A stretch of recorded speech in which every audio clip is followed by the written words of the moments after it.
అందరికీ నమస్కారం. Welcome back to my channel.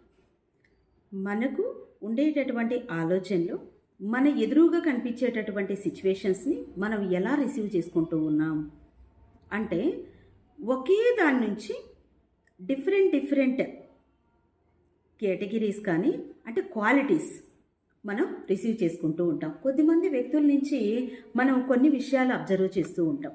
మనం అబ్జర్వ్ చేసినటువంటి విషయము పక్కన వాళ్ళు అబ్జర్వ్ చేసే విషయానికి చాలా డిఫరెంట్ ఉంటుంది. అంటే ఒక బొమ్మను చూసామనుకోండి, కొద్దిమంది కలరు అబ్బా కలర్ ఎంత బాగుంది కదా అనుకుంటారు. కొద్దిమంది అసలు ఆ మ్యానుఫ్యాక్చర్ ఎంత బాగుంది కదా అనుకుంటారు. కొద్దిమంది ఆ హెయిర్ ఎంత బాగుంది కదా అనుకుంటారు. అంటే చూసేటటువంటిది ఒకే వస్తువు అయినప్పటికీ మనం రిసీవ్ చేసుకునేటటువంటిది, ఇష్టపడేటటువంటిది, దాని నుంచి మనం మోటివేట్ అయ్యేటటువంటి డిఫరెంట్గా ఉంటాయి.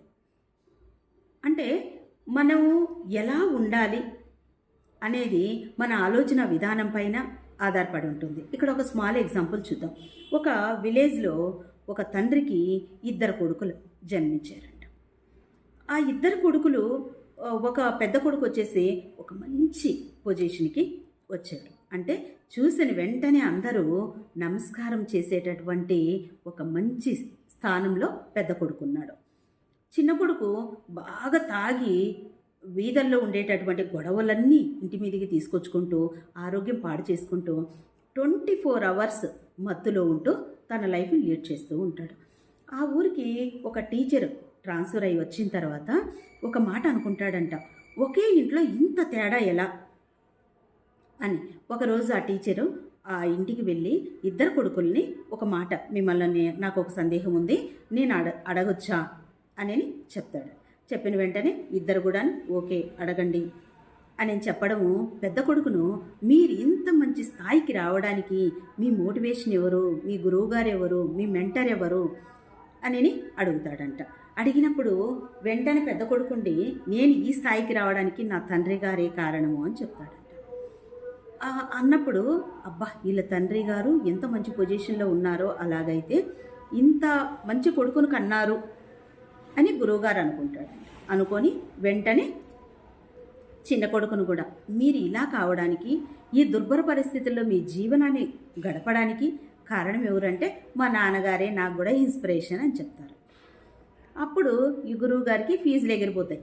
ఏంటిది అని అనుకున్నప్పుడు ఎలాగా అని పెద్ద కొడుకుని అడుగుతాడండి. పెద్ద కొడుకుని అడిగినప్పుడు మా నాన్నగారు బాగా తాగేవాళ్ళు, తాగొచ్చి మా అమ్మను కానీ మమ్మల్ని కానీ కొట్టడము, తిట్టడము, దూషించడము ఇలాంటివి జరిగేది. మేము ఆర్థికంగా చాలా ఇబ్బంది పడ్డాము.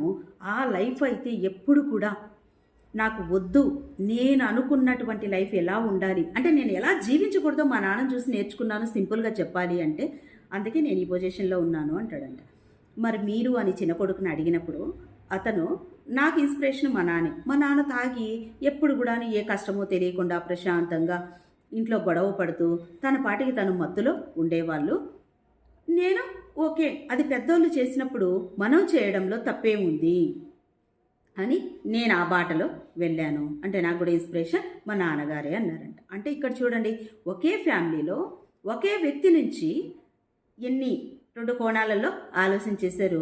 ఒకటేమో మంచిగా ఉన్నత స్థానంలో నాకు ఈ లైఫ్ వద్దు, ఇలాంటి లైఫ్ నేను లీడ్ చేయకూడదు ఎప్పుడు కూడా అనుకున్నాడు, ఒక గొప్ప స్థానానికి వెళ్ళాడు. ఈ మత్తులో ఎంత సంతోషం ఉందో అనుకున్నాడు, పాతాళలోకానికి పడిపోయాడు. అంటే మనం దేని నుంచి ఏమి గ్రాప్ చేసుకుంటూ ఉన్నాం, దేని నుంచి ఏది మనం గమనిస్తూ ఉన్నాం, ఏది ఫాలో కావాలి అనుకుంటూ ఉన్నాం అనేది కూడా చాలా ఇంపార్టెంట్.